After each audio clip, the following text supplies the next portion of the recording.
Somda Mangara Sauwande, Laishina Taukibasindu, Kalu Kaluraga, Sounding Basum Hengalai. Magi Wakalda, Miranda Kaktani Changliba, Pokpadagi Awaba, Awat Pahaibadu, Kanglaktabana, Migi Awabasu, Kanglude, Kangning Basu, Poklude, Kangnabagi Tanjasu, Masana Pizade. Nungtilgi Pung Ama, Chapjana, Meeting Ama, Yaurugadabani, Laishilembina, Sebaning Tina Torambana, Kitang di Pagalaklabani. Laishilembisu kapayaba kapuraga thorai. Anitana chak ising loina loiduna leiramli. Bangarasu chak chaduna leirami. Anitana Bema lao lao nang su sathokna batawrase. Nene ai ko na charage. Haima sari nge sidane khara chahuna batawsine. Nene ai kya chaningdi nene chathokbiro. Bangarasti hanna fawwa yenglakte. Mangarasna Auntie, Hayang Kaidi, Ayikada Kanamta, Changan Birokano. Laishile Bisugi Antai, Mangarasna Hari Batu, Mangondani Haiba. Chak to Karacharaga, Kari to Togdolaga, Adam Chatkre. Mana Chatkibaga, Laishilembi, Anita the Wari Sarai. Nene How ne? I cannot tangzeke, Lana Kangatra. Ichan hanging bodo, Adum Hango. Karigila na Kangadoino Yambung Hogisa, Kanakana Legeba. I see the lyric Padagi, Ninega, Ritaga Suniga, Moika Kangi. Ye, Nandikarin the Kang the boy, Nene Hagise. Eko Sharpakasana, Madame Indira. Aduga, no Yambungi Makura Amaga, Makoi Marikaptani. Ado, Amta Ujise, Kai Legeba. Eko Sharpakasna, Gimanau Padi, London the Labani. Aduga Serga Medamana, Moigi Switzerland Hebra, Aduda 5-star hotel do, Tadopaya the Bagile Gibani. Aduga no Yambuna, Manipuri Tabak Mayamse, Tadopaya the Bagile Bani. Ado, Nene, Babunga Imasi Widi, Sidala Oidra, Karam Kandalakania. Karalera Kini, Park Hek Tadopaya the Bani. No Yambung say, How's the Senariba Company say, Yada Besenarini. Hana Model Hebra Kaino, Adutobani. Oh. Laishilembi, Ngan Tingna Kiva, photo do Nishing Lai. Photo do the Yauriba, Nupi do Kanano Haiba, Kanging Bafauri. Amuksu, Hangluraga Lana, Kankidra Kalai. Chak tok Labatunda, Tabok Loshilam Laga, Bangaraski Kada Changaktuna. Firol Amot Pasindu, Kandok Laga, Sudoi. Aduga, Yungi Mataklom the Karaktuna, Fidu Fogdoi. Yungi Mataktu Dagi. Lairakti ingan nga na urabani. Fi achot padu fauna lambirom da haifet yeng lubani. Mapachana rubana. Car ama nikhil na thauraga Angelina tongduna yam haraw na nok-noktana chatkibadu urure. Laishilembi kaururaba waridu amu ningsinglaktuna kapningba phaurai. Amuksu matomta wakal phathajai. Laishilembi nang wakal sonthaba yade. Nang hauzikti sagai amagi mau oirabini. Hauzik makhoi wakal khalluba yade. Nang fathawo. Office dani ngasi di Bangaras masadu ihai hainingde. Meeting haugadaba minute 10 mu walinge staff singdu loina pullari. Pung ama chapchana changai. Masadu laihau tawgibana ison sole. Bangarasna masigi meeting kaurise atagi nate.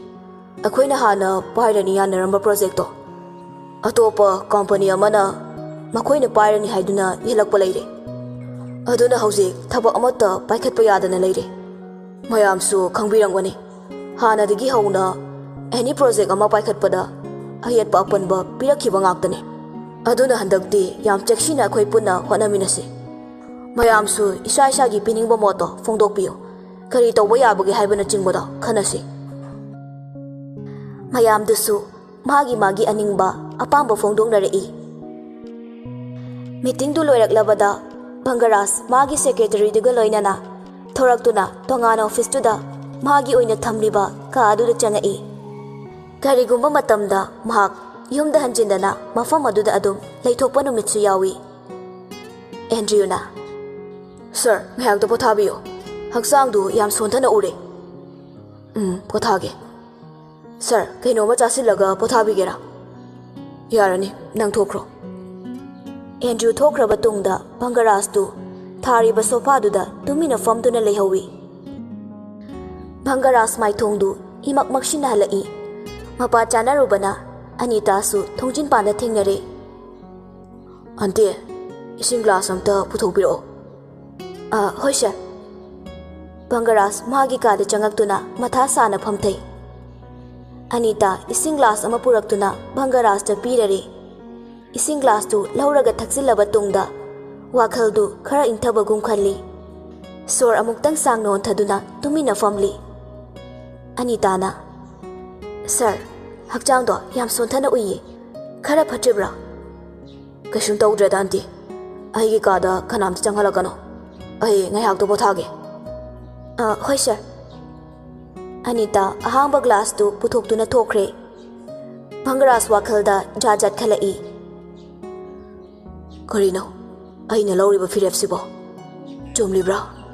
Nushiraba aigi pabung amadi apemgidama. Karishu khangjadriba mi amagi punsibo awafamda tahaliba. Makutta pairiba Mirandagi photo dubu nushine yengli. Abem, dada ware. Aibu kaidau haibano. Ai nangbu yam nushiye. Bangaras haukiba thagdo khara ningsingai. Pakasanana koma da lerakpa numit masing yamlakle. Indira wakhal du leitadre. Kakpatana magi masaruk oire. Upai leraktrabada Bangaras ta phone tawrai. Somda Bangaras Mirandaga mall amada shopping lakpani. Mamagi ko lakpadu paikhatladuna. Hello, Imasia. Indira khonjel nikna machabu kaurai. Sana. Kai lerage Imasia. Nangbu hauzik kadai da leibage. Ai Mirandaga thaba ma chali. Phare phare. Adudi horen halaga ne call tawro. Mamaga wari ama sasi. Phone du kakre. Bangaras masadu ipapa khatli. Abem kona la ase. Yumda gari gumba problem ama thokpa male. Mama si phone tawrame kapasu male. Kedo ba yara zano. Khangdi. Ai horen hangage. Chalasi lao. Hoi hoi. Bangaras Miranda bu hostel fawba thilamlaga masu halakli. Hatu hatu magi kada changaktuna mama da phone tawrai. Indira su ring hek chatpaga pairai. Hello, Masia. Sana, hausimak ticket kaklagane tholakna bato. Imasia, kaido bu yarage. Hayenggi ticket kaklo. Yaragadi ne khara thuro. Nangi pabungdo.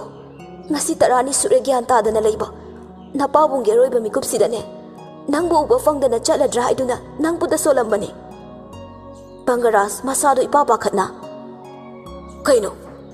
Imasia, pabungbo ai thoraknaba tawrage. Bangaras tu khudakta thoraknaba ticket kakre. Indira somda doctor na kaurakpaduda changai. Doctor na. Madam, songi piroibagi layongse. Aikoi shukarino haiba ngamdre.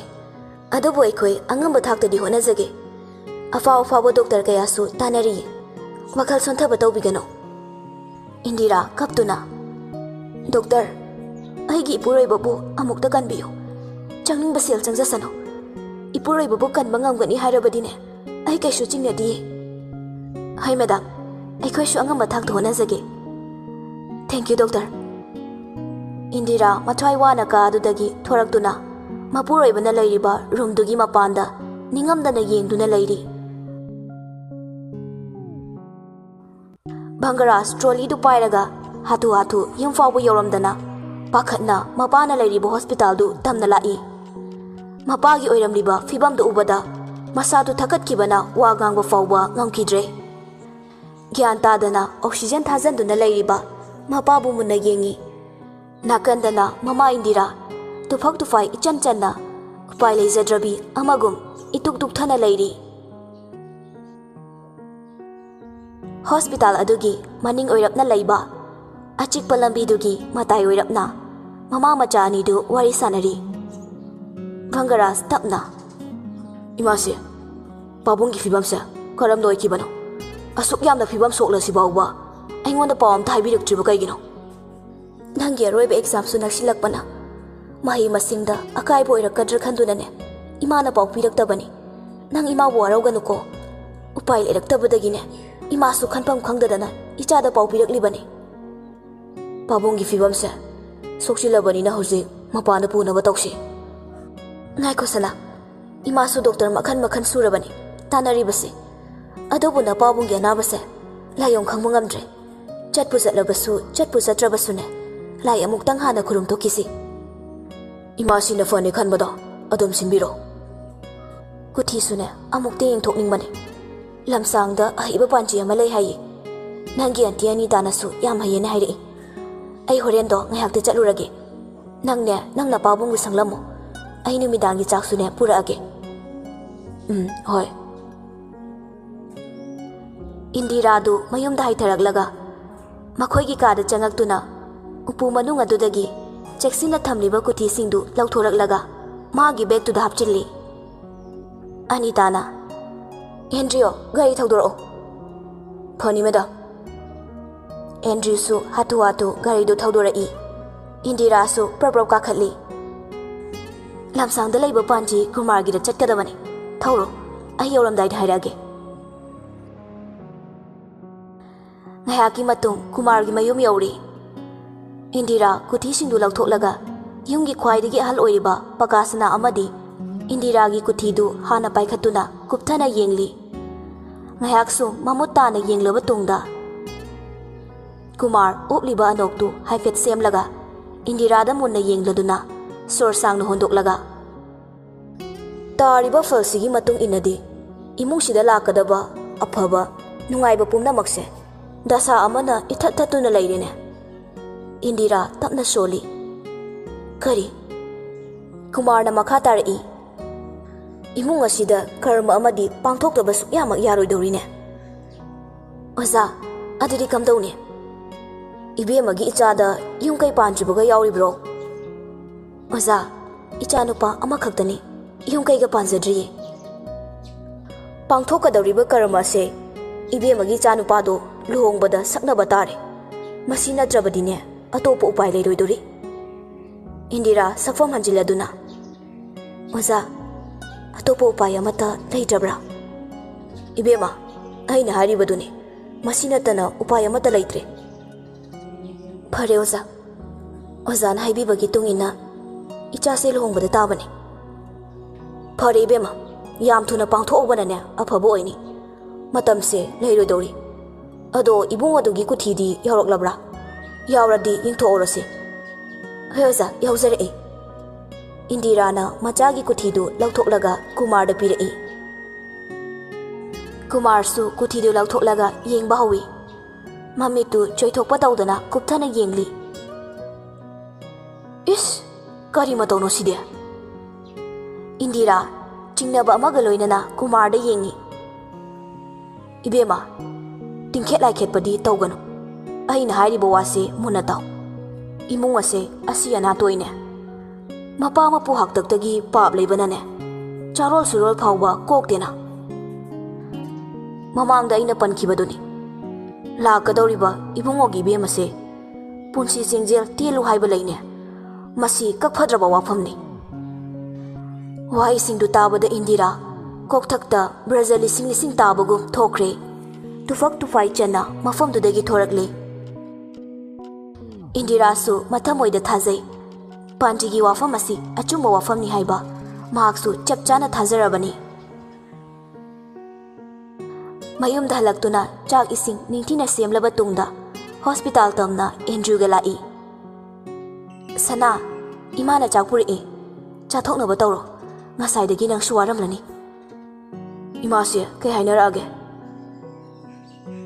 Indira mai thongdu imakmaksinna Panji na hairakpa wasingdu machanupada amata chithadana tammi Indira tapna Sana napabungi punsi kanba kandaba nangi kutta leiri Imasi sune munna khallaba tungdane nangbu luhongbiragi haina khalli Wafamase ichana suyarakani haina khalli Nangne ibema mirandaga amukta wari saro masina tanane imagi upai leitre nangsu khanglibaduni nangi pabungi phibamse Ichagi aroiba phireptunane nangi pabungi punsi kangadoribani nang amukta khalo sana tahana phirepti lepkanuko phari chak chathoknaba tawro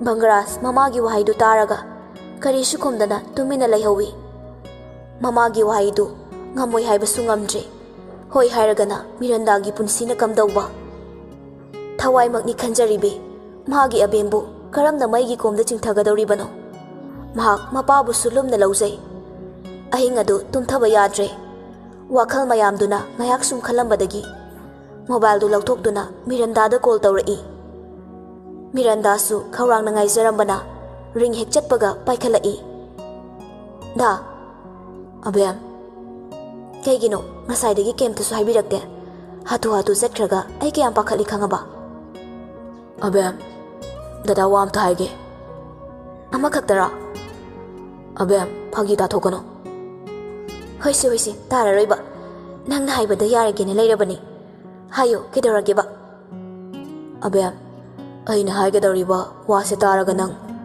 lana di khanganu ko oijaba thiba isagi da khanbani haina lobigano wafam ase ai nangonari tasengna hainingdabani adubu haidabadi yadre masi punsigi yamluba wafamni ai ithandana kokse puba ngamdre ai nangbu yam nusi abem asukluba tangkak ama aigi punsida lakani haibase nongma to khaludabani tarakliba mamitagi pidu teithoi da kedorage ai gyan amta tadreba hayo nang kedorage Bangaras nungaitaba pumba phajilaga wari singdu Miranda da amata chithadana loina tammi Miranda iting na haidorei dada aina nangbu nungsibase oizaba thiba khaktagi nati ai nangi damak pumna mangamgani ai nangbu yam nungsiye nanga kainaba ngamoi matam khara khaki oirabasu ai nangi nakta harau leizabado pame Bangaras Miranda na mabu thamoi sengna nungsijaba wai singdu taraga nungsibana su loire mathwai chakna abem nangbu aina karamna maigi komda chingthagani dada kaino haidubo aise nangi abemni aina dagi damak tawba ngamloidaba kaisu leiti ahinga du makhoi animak awa nungai wari kaya amasu sanai amuksu kapminei phone du hek thamkibaga Miranda wakhal ama khalai masadu ihai hainingba poktre nongali doctor na pakasna gi result du pirei doctor na Mr. Bangaras songi pabungi leina se arrhythmia hariba heart ki leina makhalamani masi care yamna lobo mathau tai sum tapna hidak charaga pharakpasu yai adubo pabungi se surgery ama tawthoklaga soidana pharakani thajai aikhogi sida tawrabasu yai adubu surgical kit suna leitabani na matam kharadi changani athubada tahunaba tawsi aigi wakaldadi outside the pobana fagani khale imung manung tanabiro fani doctor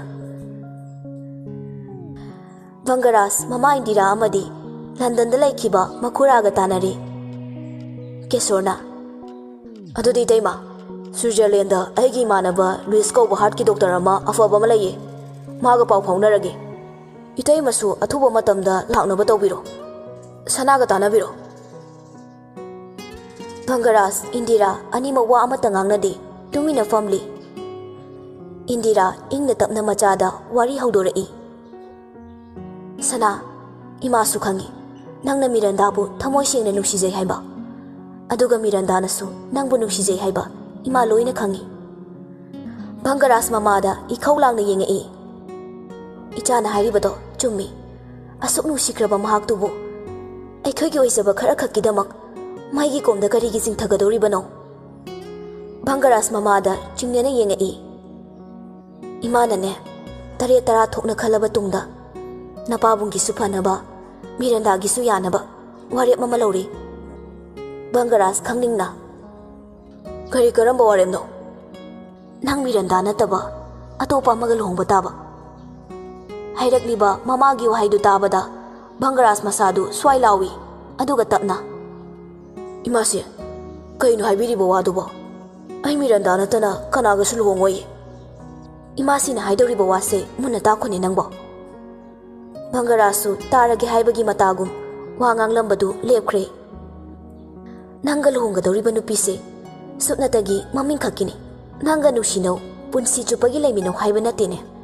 Karmasu thokle Miranda su kaledana. Bangaras mamagi wadu karino haine khalai. Ima kanagi machano. Aikhoigi kanabagi damak migi machadu ba madu boy thokadrane. Business tauba jiten haibaduni. Hana noi babungasu khara khara punmani. Magi machanupi halduni. Ngawbe haibani.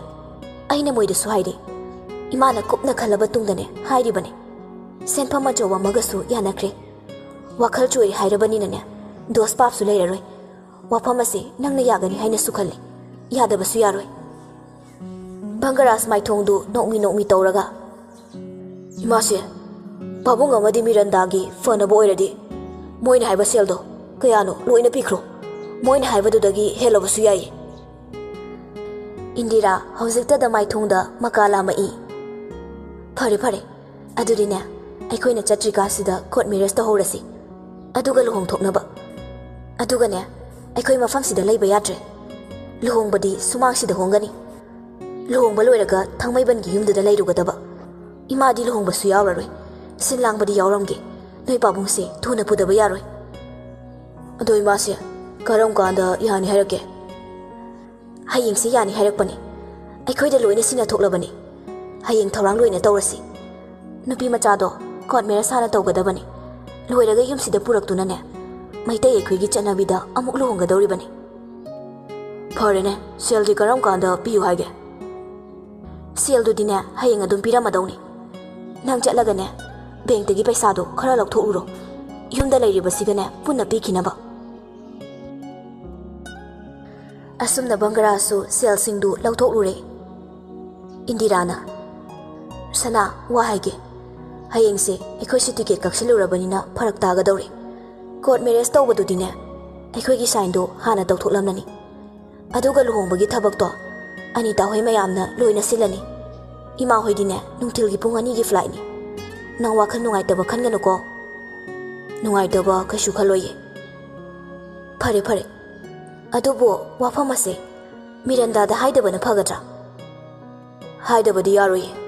Aina ngarang phone tawbane. Nahandagi su tawbane.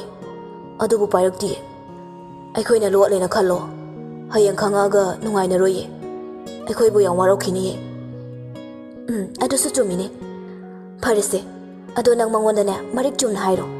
Masu soidane yarakanida. Imana thazaiye. Hoi, ai hairage. Phare phare. Nang su pothana batoro. Ai su Anita gane wa khara tanarukige. Indira chakra batungda Bangaras tu Miranda da call tawraga. Wafam adu haigi khalai. Ngasai makai dima karishu khalamdabani. Adubu hauzikta da mi paiba poglai. Yarak loidra haibagi waraukidra haibagi mi paibani. Han batawbada call du pairaktre. Bangaras tu amuk tawrarwegi haina khalli. Tanja aduda Miranda call back tawrai. Ma call du shat paikhatli. Abem Dagi call lakpa khangaudre ai class yaurubani. Hozikpo Ho Manipuri numit tarasune akhoigi fore legai sidadi nungthilne. Bangaras Mirandagi wahaiduda nokningai. Adubu thangnaba mikupta wakhal tarai. Bangaras tapna Abem Tai Ai wam taige. Amu hore adubu kaidorage kok hairoba taning mana loireba. Ai luhongani. Ai suhongani. Miranda na khallibadi Bangaras na luhonglani hairibasi magani haina khanbani. Asengmane Abem. Ho ai su asengmane pamubo. Pabung amadi nangidama khallaga aina warep ase lawbane. Nang aibu warogano. Miranda handaki warognu haina haikiba waisingdu chingnarai.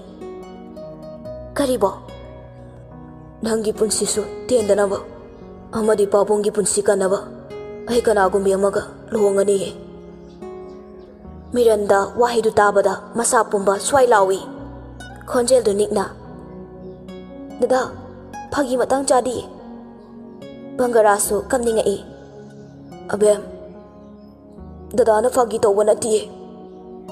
Da, kayo na nang haidubo. Ay na Dada gidamak, pumnamak kathokpa ngamgani haibado. Kaurabro Dada, ay bu thazabidabro. Abem, amta tapthakuo. Karam na tapthagani. Ay thawai uriba mana, atopa lamlanbi kanaga. Luhongani machinmak na hairaga, ay na karam na tapthagani. Miranda wa ngangba phawba ngamlaktre, hikik laure. Abem, ay wa haigese. Kaigino, wa se tamba loidriye, amta tapthawoba. Miranda tumina lay, Bangaras makha tarai. Luhongba se maming khakini. Miranda ngakna. Kari. Bangaras Miranda da waroldu marik chumna tammi. Dada, parese. Ay kemta khandreba. Dana tawriba singdo ay gidamakni.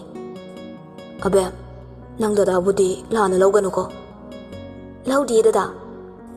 Ibani gi panthongdo warasu wana ngaiminasiko. Ngaidoini da. Fare fare. Nangsu class to yauthoro. Dada sune tumnaba tawrage. Anidu phone thamnakre. Bangaras di masadu wabaga kaiga adum tumthakre.